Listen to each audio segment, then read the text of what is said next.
Semat ada tuan guru tempat anak tu meninggal lah, tahu kawan orang tu anak, oh basuh baju sendiri, tak harap membasuh.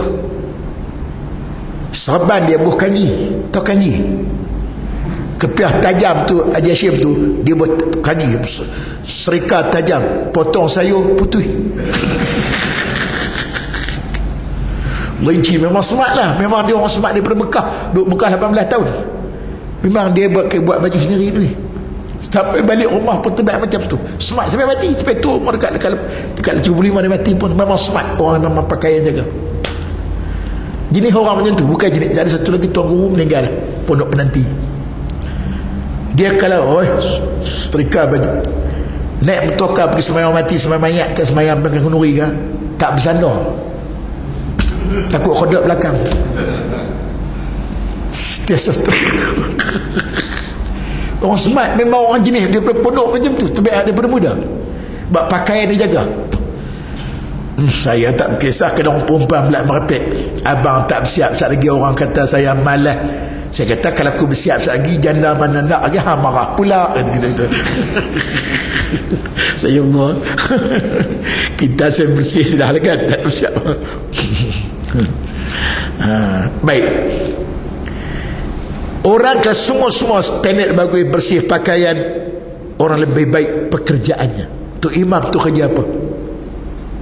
Kalau agama kita kalangan mufti ke qadi besar ke sebagainya, tengok taraf lah kerja. Kalau jatuh macam kita tengok dia pengarah ke stamp ke DO ke DO, dia bagi taraf tu. Ke semua pakat warak, semua pakat baik pekerjaan dia, orang lebih baik suaranya. Suara sedap. Bak suara saya ingat tak ada qarib lawan Ismail Hashim. Mana ada qarib lawan Ismail Hashim sekali bak lagu. Dia Ismail Hashim ni tu Arab pun pening. Lagu dia bukan ada kaedah, dia tak ada ikut kaedah. Lagu dia reka sendiri. Kita tengok kaset Ismail Hashim, mana ada lagu macam dia reka sendiri lagu. Tu Arab pun pening dia. Sebab tu dia pergi Mesir, tu Arab nak buat dia angkat. Suara dia sedap, lagu dia tu. Lepas dia mana ada dah lain suara tu ikut kaedah. Sebab tu suara ni kalau boleh jangan tiru lagu orang lain, sendiri. Setengah orang ikut imam masjid Mekah, Madinah. Saya tak minat jenis niru lagu orang ni. Biar kita sendiri, lahir daripada kita sendiri. Itu yang mahirnya. Kalau kita tiru orang tak sedap. Jadi kita sendiri. Sebab Hashim tu orang kagum dengan dia, dia reka lagu sendiri. Cuma kita tengok kaset-kaset dia, sedap lagu kan. Memang sekat tak ada lawan dia lagi. Orang lebih baik rupa parasnya. Kalau semua tu imam suara sedap, tengok siapa tu imam yang handsome, ambilkan lagi tu.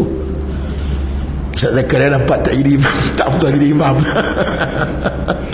Nak tengok handsome kalau semua tak nak. Kalau semua tu imam tu handsome, tengok orang yang telah berkahwin. Tu imam kena menikah. Tu imam bujang, kita yang kahwin. Afdal yang kahwin jadi imam daripada yang bujang. Sebab Nabi kata 2 rakaat sebelum berkahwin sama dengan 2 rakaat orang tak kahwin. Orang tak kahwin kena buat 70. Kita yang kahwin buat 2. Sebab apa? Kita menanggung amanah banyak. Orang bujang bukan ada amanah apa. Afdal kena kahwin tu imam. Nampak tak? Afdal dia lah kalau nak dapat semua syarat. Tu kadang-kadang jadi imam tu budak-budak tu bukan dia nikah lagi pun. Ada jadi imam tarawih tu, kahwin budak lagi. Pekah kot saya kata anak, kalau nak cakap kau marah lah. Tapi itu dia afdal tu imam tu kahwin. Nak dapat semua syarat payahlah. Memang tak dapat afdal ni, dia ambil susunan tertib, ikut tertib dalam kitab. Semua dia ambil daripada kajian yang abang ni ambil daripada sebelum Muhtadin, dan juga ada Fiqhul Islam Adilah tu dia ambil daripada kitab. Jadi memang pada adat payahlah nak dapat semua, tapi dia bagi afdal orang yang boleh jadi imam tu, aula lah ya, semuanya. Baiklah, insyaAllah bulan depan pula, kalau anda datang pula lambat lagi mungkin bulan 4 anda datang pula, anda boleh datang 5 kali Jumaatnya. 5 Jumaat kali anda turun lah. Kalau tak ada 5 Jumaat anda tak turun, kecuali ada kekeh lain lah. InsyaAllah kita sambung pula, saya akan tanda insyaAllah kita sambung. Sebab benda ni kita tengok, ente dah beli, ente baca kitab yang tak beli, yang tak baca. Saya ingat ente beli tu kot yang Rumi tu ni, tentang duka Jemaah. Tapi yang dekat anda ada Jawi adalah, sampai boleh baca Jawi elok lah. Kita taklim kalau jadi anak mereka Johari, tengok Harumi lah esok. Baiklah, itu sikit sebanyak, mudah-mudahan dapat kita bersama dalam kuliah asal kita insyaAllah ya. Bismillahirrahmanirrahim. Alhamdulillahirabbil alamin.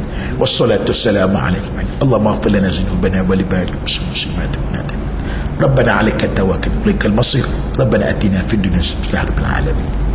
Jadi kitab sah pendek kita boleh ambil kat sama segi nilai dia.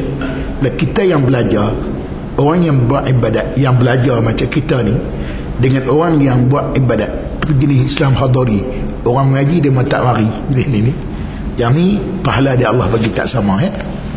Baik, senahu orang putih, grammar orang putih, lebih satu dekat banyak. Boy, boys. House, houses. Dia student, dia ada S ujung. Singular, plural. Dalam Arab dia lebih dua ke banyak. Muhammadun, satu Muhammad. Muhammadani, dua Muhammad. Muhammaduna, 3-4 Muhammad. Atau Arab dia punya grammar tak sama. Sebab tu setengah-setengah mazhab mengatakan boleh buat jemaat 3 orang ya. Dia ke Jumaah tu perkataan jamak, maknanya perkataan plural, kira banyak. Lebih 3 boleh buat jemaah lah. Setengah mazhab lah. Mazhab kita tak boleh lah ya. Tu. Baik. Salah jamaah. Salah jamaah tu bermakna salah 2 atau 3 orang dalam istilah ilmu hadis, ilmu fiqh lah. Baik. Tentang pada jemaah ni semua kita tahu. Salatul jamaah afdalu min salatul fadhi bi 17 darajah. Semayang jemaah itu lebih utama daripada semayang seorang diri 27 kali ganda. Baik. Hikmah salah berjemaah ni banyak. Entah macam entah duduk Seri Gombak, yang duduk di taman ni semua orang datang daripada Kelantan, daripada Terengganu, daripada semua dari sini. Entah nak kenal orang sini, entah kena datang surah, datang masjid. Situlah sebab Rasulullah dia jadikan masjid sebagai pusat komunikasi, pusat perhubungan. Lepas Rasulullah tanya, adakah kalangan kita yang sakit, aku nak pergi tengok. Adakah kalangan kita yang meninggal, aku nak ziarah. Mana pusat perhubungan. Entah duduk sini ni, entah boleh tanya apa. Entah daripada mana. Saya ni daripada orang Kedah. Belah mana? Belah Jitra, Lubuk Kawah. Entah aman orang Kelantan, orang Pasir Mah gitu. Kerjanya pejabat kastem. Ni entah saya ni orang Johor, orang Batu Pahat kat Seri Medan. Entah Sarawak ni orang Perak, orang Kuala, Sayur Lembah je pun. Ini aku ni orang Sungai Besar, orang Banjar. Itu belah Sungai Besar Pari Anam tu.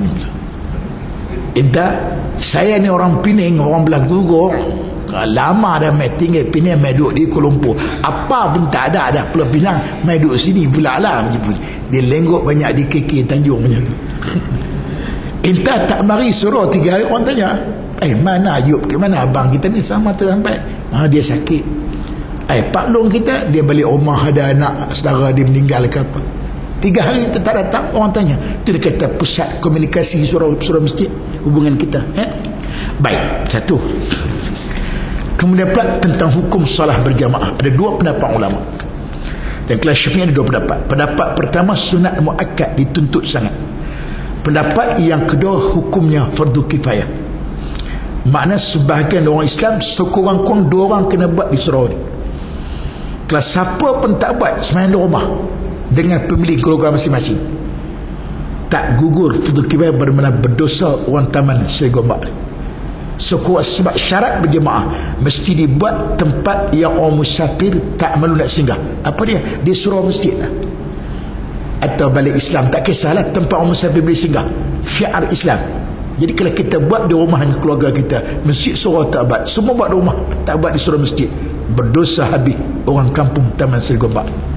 Dia waktu payah tu Kalau mazhab Hanafi setengah pendapat wajib jemaah ni wajib. Sebab tu Taliban masa dia merintah Afghanistan, dia wajib kalau pergi jemaah, dia siap merotan, dia cingih garang. Sebab mazhab dia satu pandangan, bukan ijma'. Sebahagian pandangan dia mengatakan wajib sembahyang jemaah. Dia akan rotan mana orang tak sembahyang jemaah ni. Kerat dia punya tu mazhab dia lah. Mazhab kita ni sunat muakkad, dia fardu kifayah, itu 2 pendapat ulama lah. Baik. Kemudian salah jamaah di masjid lebih afdal. Baik. Ini dia. Dia ada istilah masjid. Syarat nak jadi masjid ni, memang masjid afdal. Masjid ni syarat yang pertama mesti diwakafkan. Ana orang korporat, ana buat satu masjid tapi hak ana. Tapi ana tak wakaf, besok nak tukar buat minimarket ke, nak buat homestay ke, nak buat supermarket, tu hak ana lah. tak sah jadi masjid. Belum masjid mesti diwakaf. Kalau wakaf jadi hak Allah. La yubaq, la yurath, la yuhab. Tak boleh jual beli, tak boleh pusaka, tak boleh dibah. Jadi hak Allah sampai kiamat. Itu beza dia. Faham tu? Baik. Yang kedua pula syarat jadi masjid. Kalau jadi masjid, pertama sekali, pertama boleh i'tikaf. Yang keduanya pula orang kotor, orang haid, junub tak duduk masjid. Itu beza dia. Yang ketiga ada tahiyatul masjid. Surau yang dibuat jemaat tak boleh buat atas masjid. Dia tarak surau, dia tak boleh jadikan masjid, kecuali yang boleh angkat masjid ialah ketua agama pihak sultan melalui mufti. Dia akan isytiharkan angkat tarak surau nak masjid. Itu boleh. Daripada kan banyak sekarang kan surau oleh jemaat, akhir dia angkat tarak jadi masjid. Tarak jadi masjid bermaknanya dia jadi hukum masjid dah. Dia ikut niat yang orang yang buat sebagainya kan. Syarat begitu. Baik, rehab masjid itu masalah. Rehab tu balai lintang, orang ikut balai lintang itu dia kira sebagai masjid. Kalau masjid lah, masjid sebagai masjid tu. Tapi kalau macam luar masjid, macam bangsai ke motus begitu ke masjid. Rehab beranda serambi masjid, itu hukum masjid, boleh i'tikaf dan haram kalau orang haid, orang junub duduk situ sebagai. Kadang orang keliru dia kata tak apa di luar, itu bukan luar, yang termasuk daripada beranda masjid, termasuk daripada hukum masjid tu. Kena ingat tu. Banyak orang tak faham soal tu, orang perempuan ni. Sebab tu setengah-setengah kuliah di masjid susah sikit muslimat nak datang. Sebab tu setengah tempat kita buat dewan, macam saya mengajak banyak tempat dia orang buat dewan khas. Biasa balai lintang dia panggil, dia buat ekon, buat apa, buat sebagai tempat pengajian untuk muslimat. Sebab masjid ni masalahnya, kalau dah buat di masjid, yang monopos bolehlah datang. Jadi yang haid ni kesian kadang orang kejap datang, kejap tak datang, jadi masa rugi dia orang kan. Dia buat di luar tu. Surau tak masalah lah. Satu, surau tak apa, anda orang korporat, anda buat surau, tapi anda tidak wakaf. Isu ada tukar bawa sewa, itu hak anda lah. Tumpang ubat hak anda tidak wakaf, itu apa. Tapi sebut kata masjid mesti diwakafkan. Itu beza dia. Kalau surau ni musalla aja. Musalla apa? Tempat semayang, bilik semayang. Kita pulang perintah, kita nak ambil alih balikkan, nak bagi orang pinjam, kita pulang perintah lah kan. Baik, itu.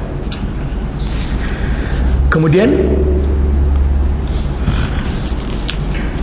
kehadiran wanita ke masjid. Dia kalau ikut orang perempuan ni, dia afdal berjamaah di rumah, semayang di rumah daripada masjid. Kecuali yang tua-tua, yang dah tak mengancam lagi dah lah, 60 kata. Yang muda-muda tak boleh, walaupun isteri orang, kecuali dia mari tu kan hajat belajar, terus semayang maghrib jemaah, tak apa. Tapi sengaja datang berjemaah, yang tu hukum dia makruh. Makruh tak ada pahala lah kalau orang perempuan muda masuk anak dara sebagainya, kecuali kena datang tu kerana hajat, ada kuliah, sembahyang tarawih, sembahyang ramai, tak apalah, itu ada kebenaran. Dengan syarat itu pun tidak menimbulkan fitnah bagi orang perempuan gitu je. Bagi orang tua tak masalah lah. Baik, untuk mendapat pahala jemaah dia kita akan dapat apabila kita bersempat dengan imam, walaupun tu imam tengah bagi salam. Yang pertama, Assalamualaikum, kita rokok, kita dapat takbir, dapat pahala jemaah. Itu ada doa, ada khilaf Ibn Hajar dengan Imam Ramli kata boleh, Imam Ramli kata tak boleh, tak dapat jemaah. Kiranya start daripada dia takbir sampai pada salam, kalau ada orang ikut dalam masa itu dia dapat fadilat berjemaah. Cuma lagi banyak lagi sikit je lah, orang awal dengan orang lama tak sama lah kan. Cuma Nabi pesan dalam bab jemaah ni, Nabi pesan, disebutlah hadis-hadis banyak, Nabi tak bagi kita berlari-lari kena dapat rakaat, kena nak rebut, takut-takut dia ada orang masbuk. Jangan dapat, tak dapat sudah setengah. Saya tengok tu dia lari dalam masjid. Kenapa? Nak dapat rakaat. Usalli fardhu maghrib bismillah, Allah akbar, Bismillahirrahmanirrahim, langsung tak dapat pahala walaupun tak dapat rakaat. Nabi suruh tenang, dapat kita niat ada datang rumah dapat pula jemaah dah. Apa sibuk kita kelang kabut nak pergi jemaah, kita ingat dapat tu. Satu Kemudian dia berbeza dengan jemaat lain. Jemaat dianggap dapat rakaat jemaat apabila kita sempat satu rakaat dengan imam. Itu beza sikit. Contohnya kita masuk rakaat yang kedua, tu imam bagi salam, dapat rakaat tu. Tapi kalau kita masuk dah tu imam dia duduk tahiyat akhir, contoh atas tengah sujud kan untuk rakaat yang akhir,